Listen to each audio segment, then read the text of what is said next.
Innate helps companies avoid project surprises, make better informed decisions, share knowledge, and deliver better outcomes. Innate, transforming the way the world builds.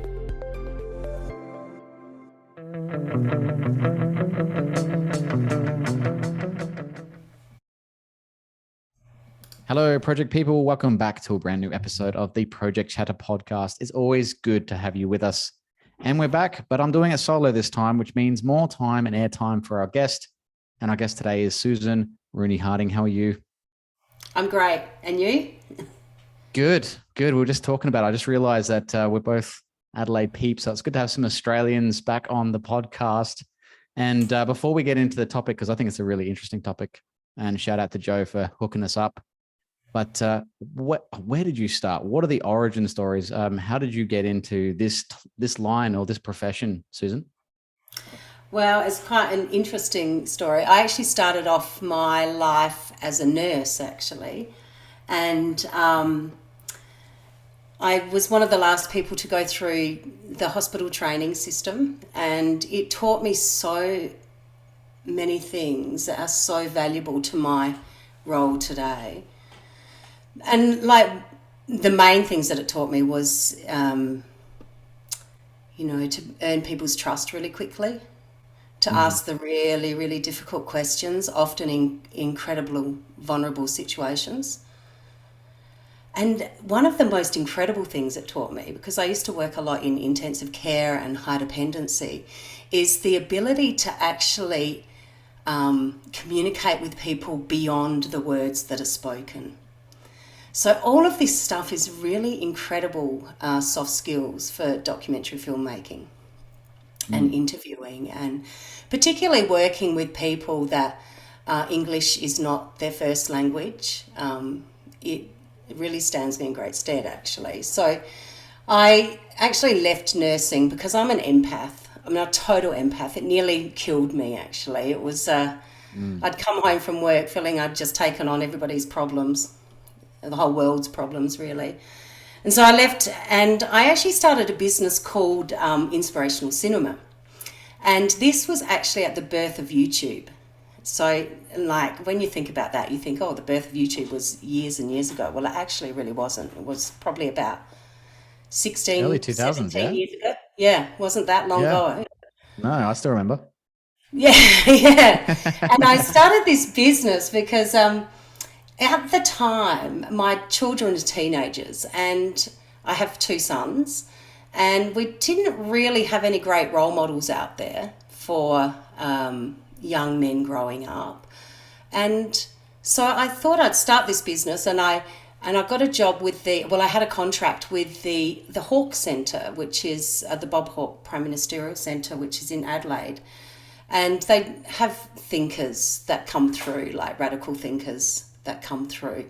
And I started this program with them called Sustaining Our Global Future. And I used to match documentaries from all over the world that I'd sourced through YouTube, because YouTube was now a thing, and about kids that were creating change in the world. And then I'd match it with young kids that were doing really similar things within our own communities. So it's sort of opening this up to have different sorts of role models. All of these kids were really looking at social justice issues across the world. They were doing some phenomenal work. And, a year into it, some of the kids were saying, oh, Susan, I really want to learn how to actually create my own documentaries like these people that we're screening, right? And so I actually thought, why don't I just get some people in to teach you guys how to create your own stories. And so I started doing participatory media as part of this thing. Now, that wasn't even a thing back then. Now that's actually a really big thing now. But, so I started doing all this participatory media stuff. And so from that, actually, a program had started with the ABC called ABC Open. And I actually applied for one of the jobs because they actually sent out these applications for, people to apply for these jobs all across Australia, mainly, it was for regional Australia. And it was all about actually upskilling the community to be able to tell their own stories in their own ways, whether it be online, and it would be broadcast across all platforms on the ABC, from online to television and radio. So it was there that I actually learned the skills on how to be a documentary filmmaker, because I actually hadn't even picked up a camera at this stage, but I had the community skills. And so we were all teaching one another, talk about the mycelium stuff, but all of the producers were actually all teaching one another how to do what their skills were. And so there was 50, I think there was about 50 of us across Australia. It was quite an amazing program. I think it actually got, we actually presented at South by Southwest in America for innovation in media. And unfortunately that program's not around anymore, but it's really shaped a lot of how the ABC do stuff nowadays too. So from that, I actually then came back, and I came back to Adelaide because I was in regional Australia, and started my own business called the Story Catchers. And I was really mindful when I started my own business that I wanted to use story beyond just story's sake, because I realised how incredibly powerful story was when I was working with the ABC, because I was actually the ABC Open producer for the Riverland area, the River Murray area in South Australia. And we're just coming out of a really long drought. This drought had been like about 12 years. The communities were completely traumatised. And just to be able to actually give these communities the space and the ability to tell their own stories, I realised how healing that was for them. And so when I came back and started my own business called the Story Catchers, I really wanted to actually use story in a way that could benefit communities and people. And so I started the Story Catchers. And one of the first jobs that I got was with the Indigenous Lands Corporation, which is actually now the Indigenous Lands and Sea Corporation. And I was working with a lady there called Emily Sharp, and she wanted to work with me to help develop how we could use documentary film in monitoring and evaluation. So that was like 10 years ago.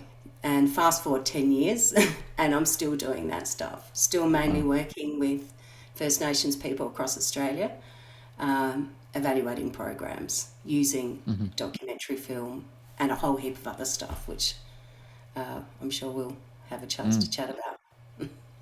That was great, Susan. And obviously the passion comes through. And for anyone who's interested, I mean, I love that fact that these outward reaching people who, through individual acts, kind of merge talent and passion with things that value or add value to the communities. And servicing communities it's a thankless job in a regard, but there is so much internal benefit to doing that. And we've had a lot of guests who are selfless in that sense, Susan, who you would definitely get along with, who have the same passion in their own area. So whether it's digital data, whether it's better ways of delivering projects, whether it's sustainability and reducing carbon, it's great to hear so many of these stories and have people like yourself on the podcast. I was going to ask you, so what is it about humans and storytelling that is so different? Because by the way, I love the business name. It's great. Story Catchers, fantastic. What is the difference between that and, say, as you said at the start of the pod, perhaps about numbers? Because if you look at most projects and the way governments allocate spending and investment and the way we report and structure organizations, it's all about the numbers, if you ask me. It's about the detail and the data. But somewhere in between, we miss what we really came here to do, which is to connect as communities, as people, regardless of your backgrounds. And I'm still curious about storytelling and the attraction to, and why now I think there is a little bit of momentum, perhaps, to looking at different ways of connecting projects and not necessarily relying on the data. I know that was a full pack, but can you unpack that for me? Yeah, sure. So I'll start with a quote, actually, and it's a quote that I shared with you before. And the quote is actually by a favourite author of mine called Sharon Blackie, who is an English lady. She is a mythologist and a psychologist and an author. And in her most recent book, Haggitude, which is an awesome book, by the way, she wrote a quote that really jumped out at me, and I'm like, wow, okay, so I've got an idea for this, right? So her quote is like, the inability to evaluate complex and multiple truths is one of the greatest threats to freedom and democracy that we here in the West have faced for a very, very long time. And it's because we've been evaluating with numbers, right? Story can have the ability to evaluate complex and multiple truths and realities. It's the only thing, in fact, that can evaluate multiple and complex truths. And we as humans, we are complex. And we all have different truths. And I'm sure my truth is very different to anybody else's truth, because my truth has come from my own experiences of my life, along with everybody else's truths. And so they're different. So how do we actually evaluate those multiple truths? I say through story. That's interesting, because I think, I guess multiple truths is more about, you're talking about experiential, the qualitative or the perception of reality for individuals, rather than, whether the light is on or off as a binary quotation of what maybe the monetary system does in terms of metrics and counters and that kind of thing. When we talk about numbers, that's what we're talking about. How do we then bring that in? Because obviously one of the reasons why I think numbers are being used is because they're objective rather than subjective. How do we get around that when we're talking about progress, performance, or achieving objectives? Particularly, obviously you're talking about community projects, but could this be applied broader? How do we get past that? Because I'm sure you've faced some of that resistance. Yeah, well, you use them both. You don't actually leave the stories out, and you don't leave the numbers out. You put the two together, and all of a sudden you've got this incredibly powerful evaluation that is going to tell you a hell of a lot more. I mean, I'll tell you a story, actually. So we were, because I'm such a story person, but we were evaluating a program up in the APY lands, which is the Ananu Pitjantjatjara Yunkankanjara lands, which is in the middle of Australia. And we were evaluating a program which is actually a driver's licensing program. And I'm listening. I'm almost listening or hearing people, particularly over in England, going, "Oh, why do you need a driver's licensing program like that up in?" It's incredibly difficult to get your license up in remote Australia. We don't have driving instructors. They don't have roadworthy cars. They don't have people to be able to actually do the hours with them. They don't have the money to pay for the licenses. They don't have people that have actually got licenses to do the mentored hours. They don't have IDs, a lot of them. A lot of these people were born in the bush. They don't have IDs. A lot of them have 5 different names. So getting an ID is really, really challenging. So there's a lot of barriers to them getting a license. And the importance of them having a license is it's a social justice it's a social justice need. Like they need a license, because if they don't have a license, they get fined and they can't pay their fines, and so then they end up going to court and end up going to prison because they don't have a license. So then they start their prison career because they don't have a license, when everything seems to be stacked against them to be able to get their license. However, they have introduced this program. A government department here in South Australia have introduced a program into the communities that is called On the Right Track, and it's actually delivering driver's license training and ID checks and helping people get IDs. It's an amazing program. Anyway, so that was just a little bit of background. But this one story that I had collected from this young fellow who had just recently had a child, and he wanted to get his license because he wanted to be able to drive to Alice Springs without getting caught by the police and getting a huge fine. So he went through the process and got his license. And when we went back into the community, I went and chatted to him again, and he said, well, because I got my license, I got a job at the local school as an Aboriginal education worker. And because I'm a traditional man, so that means for people that have been initiated, because they still are very traditional up in Central Australia.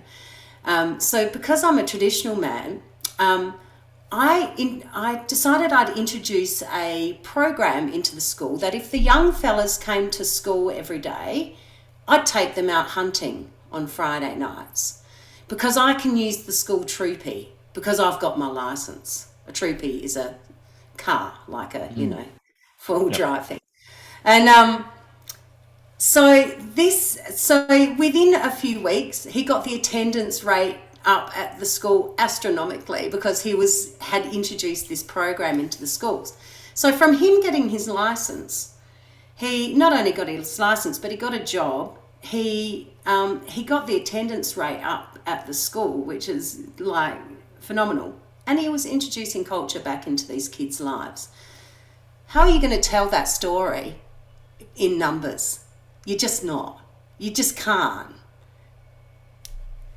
It's it is exactly. There's I guess it's this the cause and consequence of change. It reminds me of this conversation that Joe Lucas and I had around the wolves that changed the rivers. Have you heard this story? Yeah, I have. Yeah. Yeah, it's a beautiful story. If you haven't heard about it, or Yellowstone National Park, when they reintroduced wolves back into the park, what it did to the actual ecosystem and the environment, and began to actually change the vegetation, the way prey animals herded, kept the numbers down. Obviously, there was a lot of deer and other animals that needed to be kept down, and also changed the flow of rivers, which revegetated other areas of the national park, which is amazing, right? Bringing one animal pack into a system.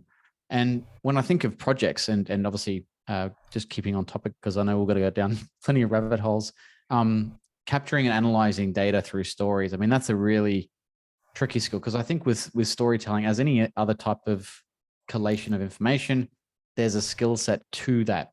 How does someone, I guess you know what the question is already, how does someone become a storyteller? Or how do they at least capture the stories from your perspective? Well, I mean, I'll tell you through a process, actually. So I have got monitoring and evaluation specialists that work for me, and I'm the documentary filmmaker and the interviewer and the editor.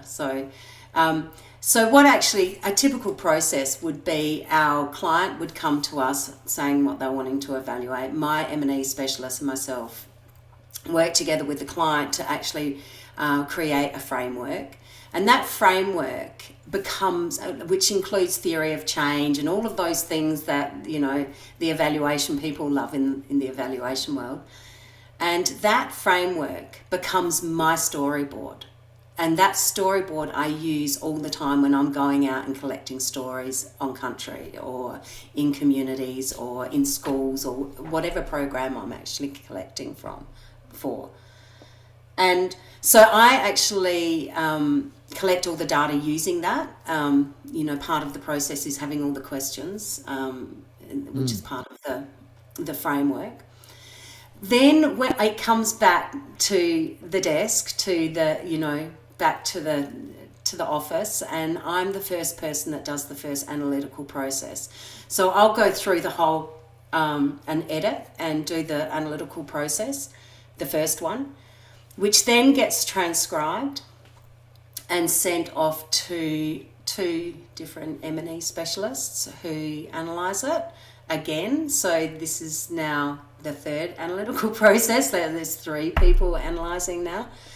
And from that, we create a dictionary, which is actually a quote dictionary, which looks at all the themes and the barriers. Whatever we are looking for, it is in there. So we'll be able to actually map what it might be. And so a typical thing might be enablers, barriers, themes, most significant change. We use the process, actually, a most significant change process, which is modified to be able to use film, which is a tried and tested methodology. However, we've adapted that methodology for our own purpose to be able to be used with film. And so then from that, I create documentaries which will then be taken back into the community. It's an incredibly thorough process. Be then taken back into the community and the community analyse it. So they get to analyse their own and evaluate their own programs. From that, my M&E specialist will then actually create another process, which is actually looking at what themes came out of those workshops. And then I create another documentary, or several documentaries, which then are taken to the decision makers in the city. So then basically they get to see what's going on. But first of all, the community's analysed it. So they're the ones that, those stories really are the stories that then get pushed into their workshops in the city.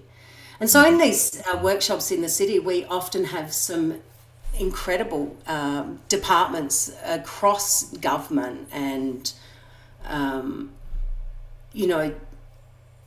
really big decision makers looking at stuff. I mean, we've had some of our stories go off to Parliament to show ministers what's actually going on the ground, because they don't get to see it. And because it's, we've done it in a process that is so evidence-based. Stories don't lie.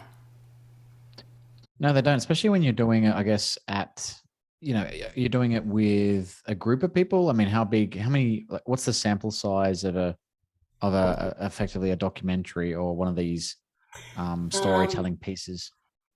So it really depends on the budget of the client, actually. But so say for instance, these big programs that we're evaluating up in the APY, I'll have about 55 stories. So a lot. Wow. Yeah, that's a lot of story to be getting through. And but we can do it with. I mean, I'm doing another project at the moment that's got 20 stories in it. But so it's still got a really great sample size, and we can still really pick out the themes and the see the themes and the barriers and the enablers that are coming through. Mm-hmm. Yeah, great. And then the themes, obviously, are you parking them into groups of like enablers and inhibitors or something like that? And then how do you kind of address challenges from there? Do you write something on the top of that, or in your analysis, how do you get to a point where you're saying, well, based on the evidence in front of me, these things would be positive, these things could be negative? How do you get to that point? Well, it's pretty evident, actually. It's not, there's not even a lot of, like, it's really evident because a story, like, an enabler is an enabler. You can really hear it come through, and you can really hear when something's a barrier for somebody. So it's not, it's just your own judgment call when you're listening to it, because it's not, and also it's the way we ask the questions as well, of course, of course it's the way we ask the questions. And I was going to say something about those themes, actually, or the different sort of themes that come through. So, one of the program that we've just coming up for the end of the evaluation, one of the major themes that started coming through that we saw was that this program is reconciliation in action.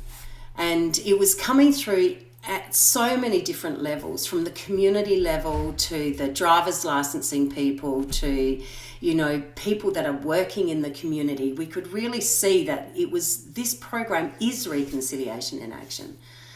And we were talking to our client about it, and she said, we've just actually, the department has just released the new reconciliation action plan. And sorry, my dog. Yeah, I heard. So I'll just say that again. So the department has just released the new reconciliation action plan. I said, let me have a look at it. It's the stretch plan. And I had a look at it, and I realized that actually our stories totally addressed what they were saying in it. So they had identified all these opportunities that they were going to be working on for the next 5 years in the department. And this program was pretty much meeting all of those opportunities right now. We had the stories to prove it. So we created some videos. So to actually say, well, this program is actually already achieving these outcomes that you wanted to achieve within the next 5 years. Perhaps you should be looking at this program and how they're operating in community. So it's like, wow, okay, there's already something there doing that. Let's actually use and learn from, you know, those programs that are already happening. So it's not even like recreating the wheel type of thing, because if we're capturing the stories, we can actually really see what's going on the ground. And the other thing that happens is they can often will change programs on the fly because they've got the stories and the evidence going on. And it's like, okay, we need to really introduce this now. And they're flexible enough as a program to be able to do that. So it's great. It's great to see this being applied, I guess, particularly in the Indigenous communities, but also, you know, and getting recognition at the government level. But you know, I find that you know, storytelling is indefinitely human. I mean, it's the first part of communication we ever really evolved, is the grunts and groans to replicate and plant images in each other's minds of what we were experiencing from our perspective of reality.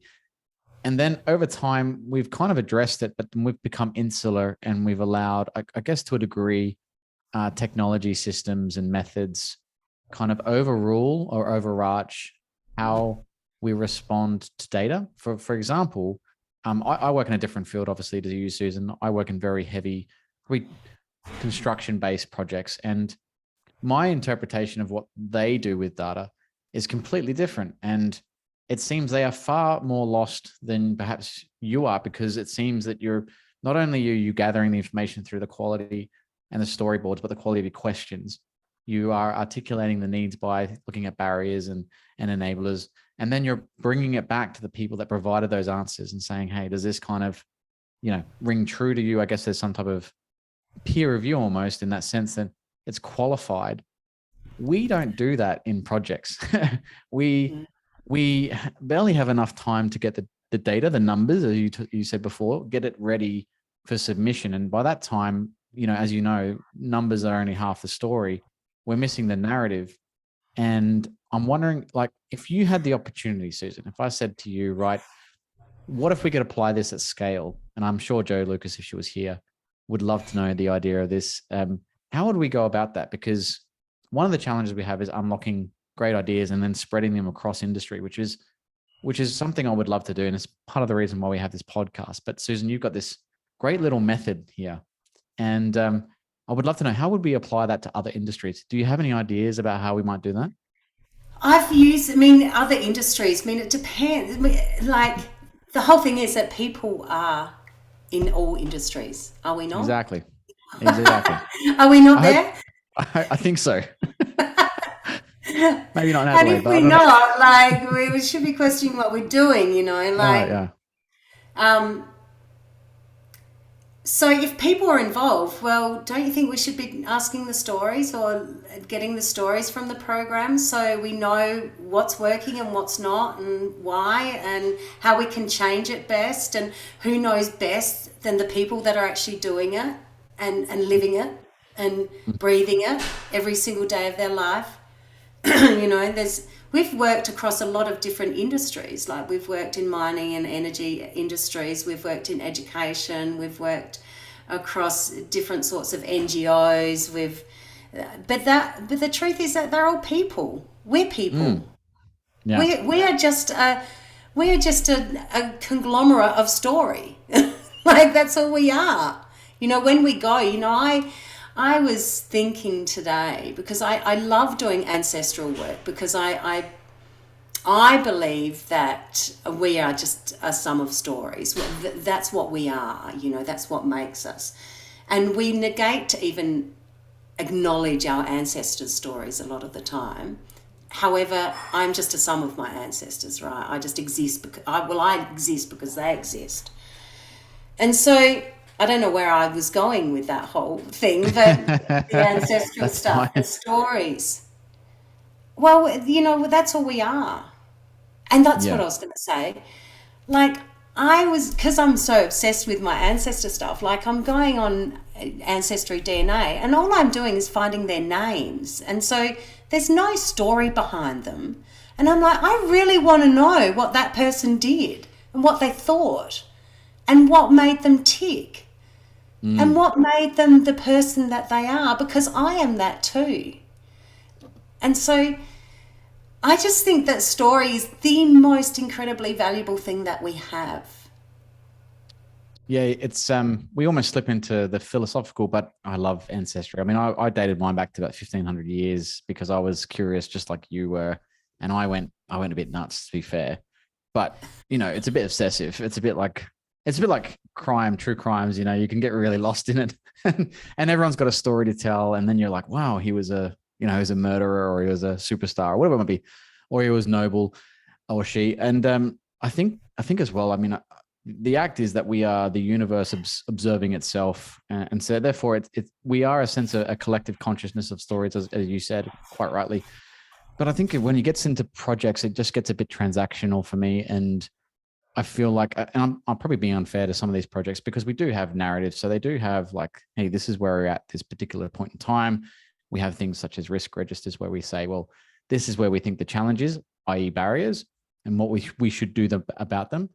But a lot of the time the stories go unheard and unnoticed. And I'm wondering, maybe it's the fact that you bring in your documentary, your visual kind of storytelling piece together. But before we get into that, I wanted to go back just a little bit, because you mentioned storyboards. And I think for those that are less acquainted with that style, because I think you're talking, Susan, at the moment, to a whole broad range of listeners. Some do know so much, some are just starting out. Some have very rigid ways of working. So unboxing this kind of storyboard methodology, how does that work for you, and how do you apply it? Well, really, the storyboard is just a project plan, okay, in pictures. But I mean, I don't even use pictures, but it's just like that framework that my M&E specialist creates actually is kind of like my storyboard. And even the report. So I forgot to say to you, like, actually what we do at the end of all of this is, like, my M&E specialist, she writes a report, and then that report comes to me, and I totally create a documentary out of that report. So those documentaries that are on my website are actual reports. They're actually reports that I've created. And really it's kind of like the executive summary put into a video type of thing. So it's actually not it's not meant to be a standalone report. It's meant to be accompanied by the written report. But the truth is, a lot of people just watch the report anyway. Watch the video. So if you had an option of watching a 10-minute video or reading a 100-page report. I'm with you. Yeah. 100%. So it's incredibly powerful. So is part of the attraction, I think, to storytelling the way you tell it? Is it that fact that visual and audio is a better way to distribute, perhaps? Maybe a collective thought? Is that the best way to do it? I think a collective story. A collective story. It's not just one person's narrative. This is actually many people's narratives. So it's not just a person's viewpoint on a program. It's actually these people that are experiencing the program. It's all of their viewpoints. And so it's a collective story. And it's so authentic. It's so authentic. And, I think at this time, our times right now, we need some truth telling. And we need authenticity. And story does that incredibly well. What if, I have lots of what if, Susan, because you've got a lot of answers. What if you do have those barriers of not necessarily resistance, but that authenticity piece where you're in an organization or perhaps a culture or a community that, authenticity either isn't valued or it isn't common? What would one suggest they should do about that? Do you leave? Do you fight? Do you make documentaries? What do you do about that? That's a really interesting question, Val, because I've never really come across people not being authentic with me. And not being able to actually get that authentic story from someone. And, I go back to that whole thing of being a nurse and my ability to capture stories from people. I will accredit it to my nursing, because and my ability to earn trust and just sit with people and deeply listen to them. And what people know if you're authentic, if I'm authentic. And so why would somebody be authentic with me if I was not being authentic, if I was not doing the truth telling, if I was not prepared to be vulnerable in those moments, which I totally am, and can be and will be. So that, I think, I haven't come across it because I just get the authentic voice from them. I mean, I'm evaluating this program at the moment, which is addressing toxic masculinity at a school level. Okay, and so it's run by it's in a pilot process, and it's run by a organisation called Sammy D. And they are going into schools and they're doing this program for 8 weeks, which is looking at, toxic masculinity.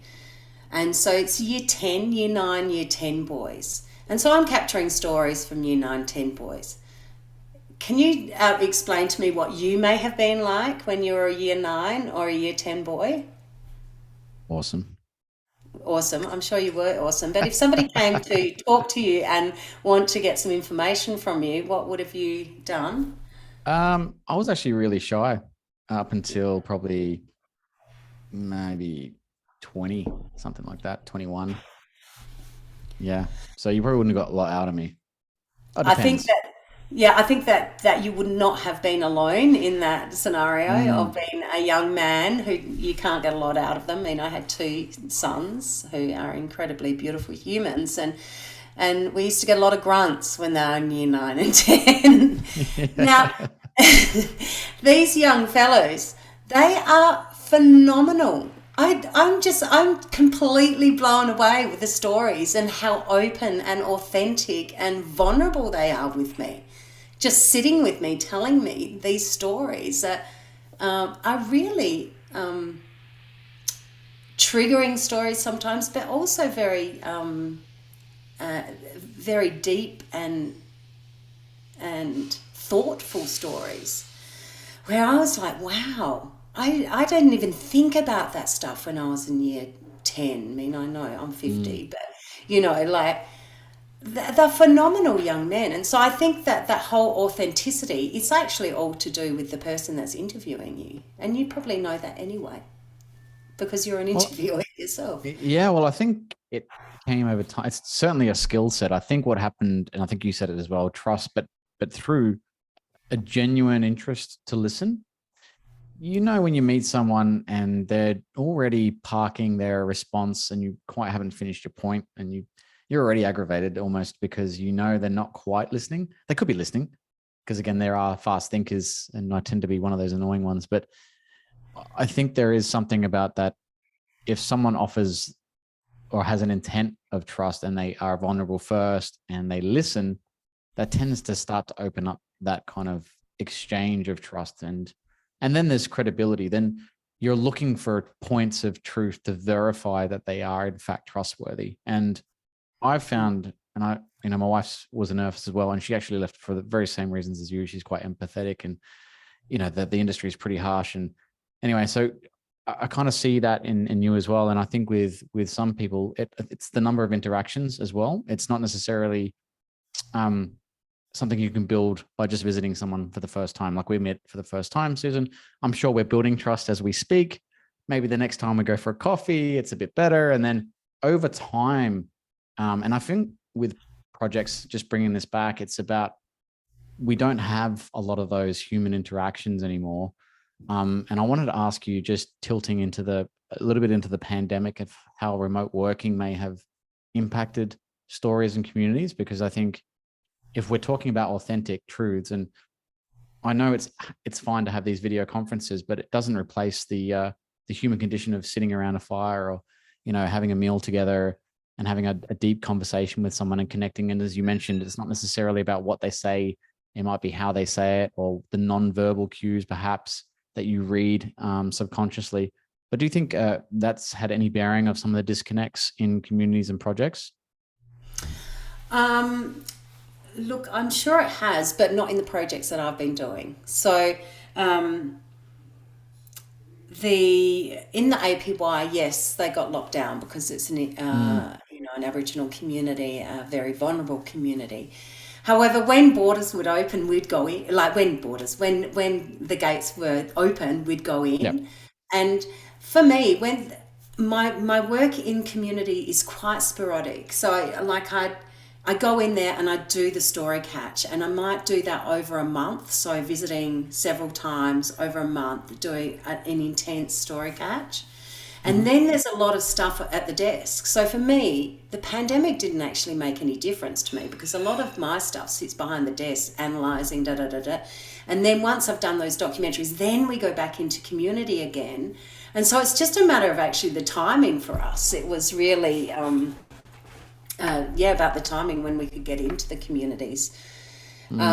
It's held up some of the workshopping, actually. So we've only just been able to get on to do our next lot of workshops because the government departments had locked down their, visitors coming in for things. And so that's the only thing that it's really affected. But most of my work sits behind the desk anyway.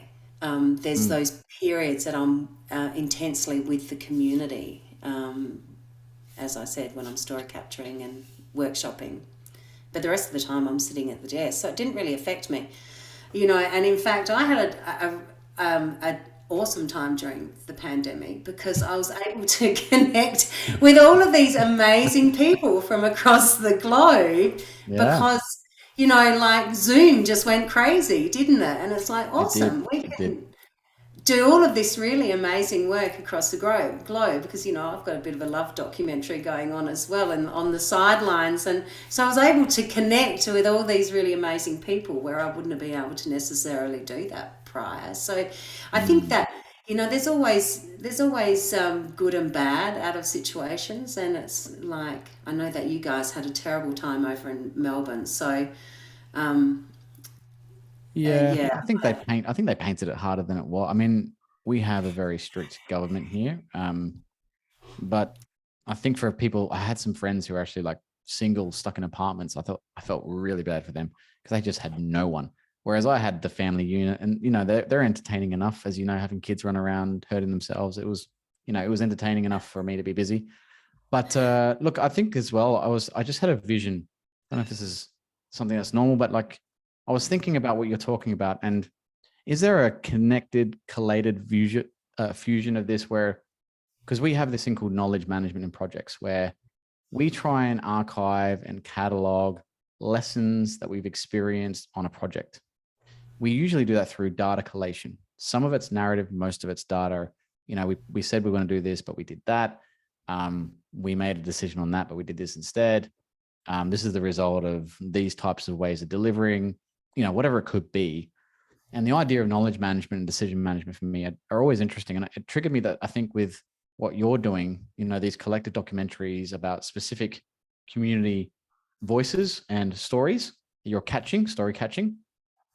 Is there a way that are you building kind of a broader narrative? I'm thinking more like a tree stump with rings, and the emergent stories start in the middle, but as you get more stories over the years, each ring becomes a bit of a timeline.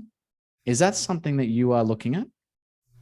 Well, I'm not necessarily looking at that, but yes, the answer to your question is yes. And it's like, to be able to actually even look back at, because we're doing the second evaluation now on this On the Right Track program, and to be able to actually look back 4 years ago to now and how the program's changed and the lessons that they've learnt along the way and all of those sorts of things. Yes, indeed, it is. And it's also about the relationships that I'm building in the communities as well and with the people.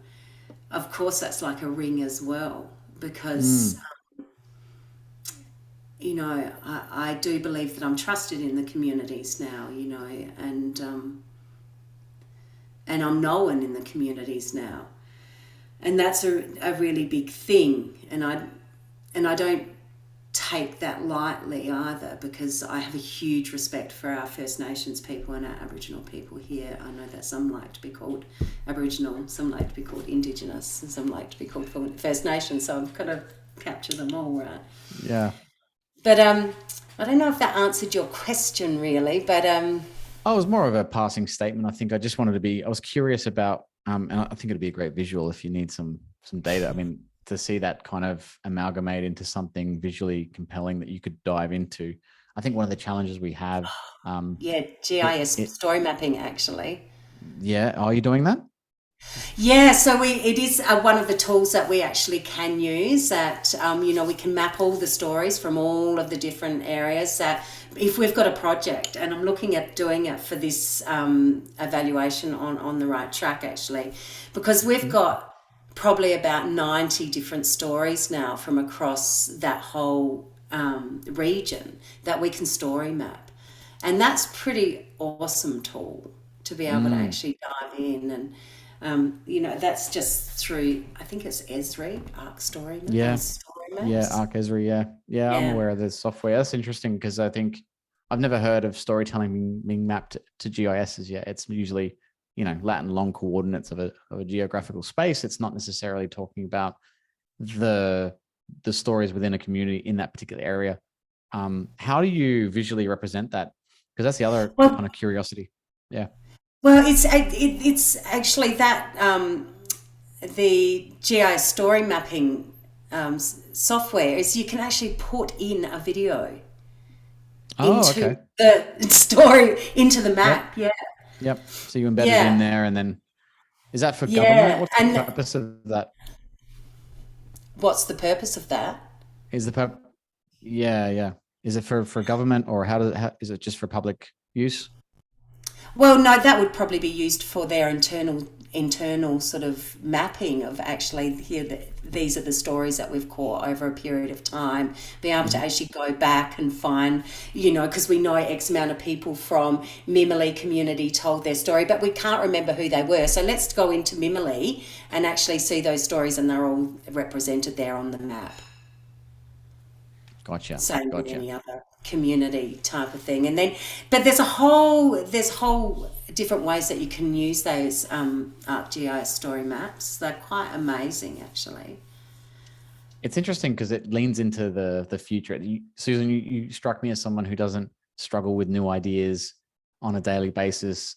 What does the future hold in terms of storytelling? Like, where do you see that kind of skill set and that special kind of relationship with people, the human side, going into the future? Is technology going to help? Is it going to hinder? What do you think? Well, we're human, aren't we? So we're always going to tell stories. It's how we relate to our world, and it's how we improve ourselves. It's how we learn about one another. It's how we can, find out what works, what doesn't work. I don't think story's ever going to go away. In fact, my prediction is that story is going to be utilised more and more and more, because our world is so complicated and complex. And it's the only way we're going to be able to make sense of what's coming. And we don't know what's coming. I know that for sure. I know that we don't know what's coming. And by God, are we going to need story? We're going to need to sit around. I'll tell you a quick little story about, and I know that I can tell this because it is out in the big wide world as a documentary, because that's where I saw it. So our Aboriginal culture here is a narrative-based culture, story-based culture. And I was watching this documentary about a year ago, and it was up in the middle of Australia, and they had actually got all these different mobs together, and they were doing corroboree. And because I often wondered, well, how did the spoken word, we hear about Chinese whispers, don't we? And how the spoken word gets diluted over time if we're not careful, right? And I'm like, wow, okay, so how did the Aboriginal stories never get diluted? How did they stay for 60,000 years and have the same narrative that they still have today? And this documentary showed exactly how they did it, right? Because they use all of these incredible processes that I believe that we should be using. But, you know, so they do corroborate, which is this whole thing of embodiment. They embody the story. It becomes a part of them. They sing it, so they singing is something that, you know, it tunes your body, that sound. There's a sound that happens in your body and it sort of resonates in your body. So there's two embodiment stuff. And what they do with teaching the story, so they teach it through corroboree, dance, and through song, story. And they might actually be out on country for months or weeks, depending on if they get something wrong. But they might get to the end of the corroboree and somebody gets it wrong and you have to go all the way back to the beginning. Right back to the beginning and start it all again until nobody gets it wrong. And that's how they kept true to the word, true to the story.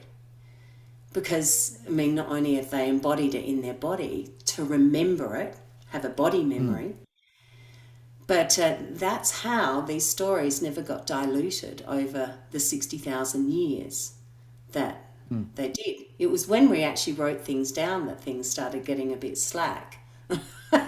So I think there's always going to be a place for story. There's a really good book actually called The Goddess in the Alphabet.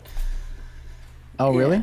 Oh, Yeah, which is all which is all about, you know, how that actually happened, how it diluted the word, so the story.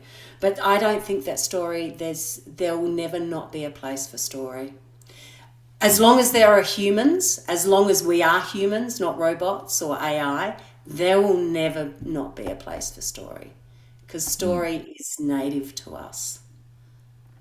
I've actually heard AI write some pretty good stories, believe me or not.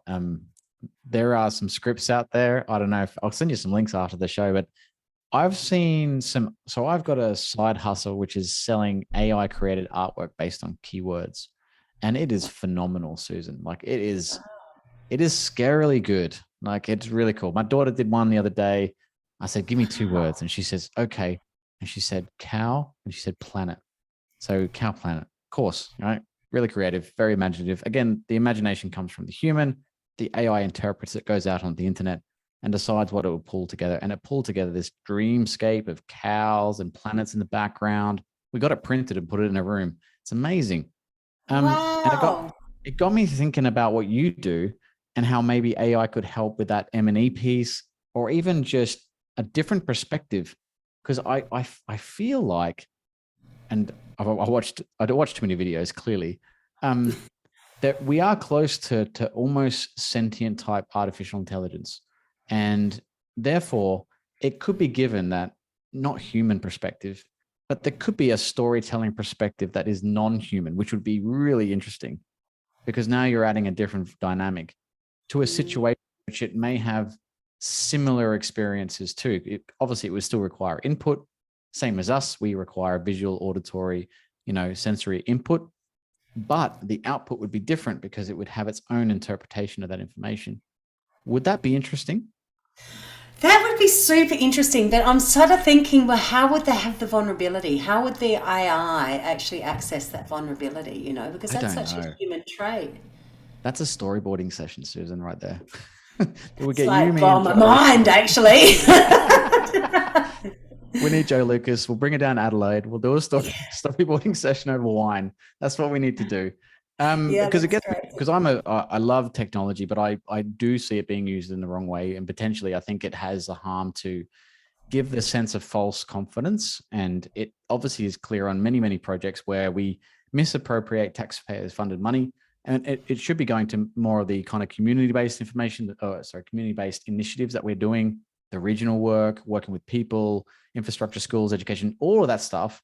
But we're spending billions, I'm talking billions, Susan, as you would have known in the media, on these massive construction infrastructure projects And I think it's necessary. And I actually call it a form of negligence is what I call it, because we are not using all the tools in the shed. Generally, when it comes to storytelling, Susan, on the top of priorities, it's not there. You've got cost, time, scope. They're the measures. Now we're seeing a little bit more around sustainability and social procurement. So diversity, things like that, environment are coming into it.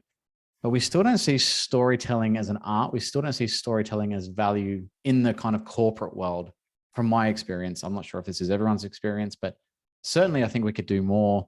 So what is the best way that I can tell everyone who's listening to you, Susan, today to say, where do they start their storytelling journey? How can they become kind of ambassadors of the story catcher method?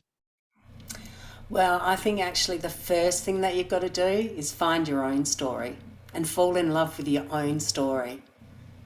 That is cool. Because, and that's that whole thing of like what we were talking about before, Val, which is this whole thing of our ancestral stuff. We got completely obsessed with ancestral stuff because that's my story. That's where I came from, right? And if I don't understand my own story, how am I ever going to understand anybody else's story? And indeed the power of that story.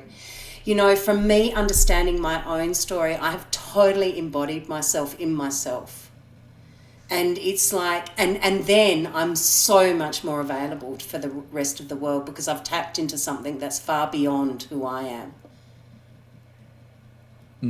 That is a food for thought. I think it's very difficult for a lot of people to swallow that maybe they're just in a job and not in a career. And if they knew why they were really doing it, maybe they wouldn't be doing it. And I think we're seeing some of that with the pandemic, or what they call the Great Reset. Lots of people just going regional, going out bush, not being in the city, taking jobs, maybe less pay, but they get more time with the family. They're readjusting their value sets. And I talk to a lot of consultants who join us. And it's like, why are you here? For what purpose? Because if you don't have meaningful purpose in your life, my view is you're going to run into problems. And a great point you just said is like, what's your story?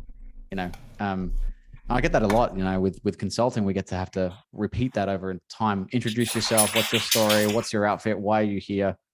And you have to have a congruent reason. And it can't be because the corporate slogan is this and this is what we sell. It's got to be something a little bit more genuine than that, because otherwise you're no different than anyone else. So I find a lot of consultants do have the skill that you're talking about, that level of authenticity. It has to be something to do with, look, I have no agenda. I have no intent. I'm open to ideas. And I think it's also something we need to encourage in schools and in the open communities. But look, I think there is more to be discussed, but is there anything you want to leave? I know we're finishing the pod now. It's been an hour already almost. Can you believe that? But I'd love to hear your final thoughts. You've already given us one quote, but if you could say anything to the listeners, what would it be? Well, stories, this is another quote actually. And it's a quote by Christina Baldwin. And she said, story is the songline of a person's life. We need to sing it, and we need someone to hear the singing. Story told, story heard, story written, story read, create the web of life in words. Wow, that is cool. I'm going to have to go back and listen to this episode again, but thank you so much for your time today. We could have kept going on, and maybe we'll bring Joe Lucas back for another session. Let's do it. Let's do a mycelium session. I'll have to send you my mycelium song that I found the other day. There's a mycelium song? Yeah, there's a song called Mycelium. What? I'll have to. Yeah, I know, right? It's great. Oh my goodness. I mean, I don't know if you watched that documentary with Paul Stamets, the fungi guy. He's fantastic. I love that guy. But anyway, well, actually, I was up at the Flinders just not so long ago with some fungi people that are the fungi documentary people. They're not the fungi guy, but he's got a few documentaries, and we were looking for desert fungi. It was a pretty cool trip. I bet it was. That's awesome. Well, folks, that's all the time we have for it. That's not a trip. We're leaving that in there. Yeah, if you like what you've heard, you can pay it forward by sharing a link to this episode or on your social media. A massive thank you to our guest, Susan Rooney-Harding, and thank you to me because I was the only host here today. Dale, you'll have to listen next time. Till next time, we say stay safe, be disruptive, and have fun doing it. From myself and Susan, it's bye for now. Thanks, Val.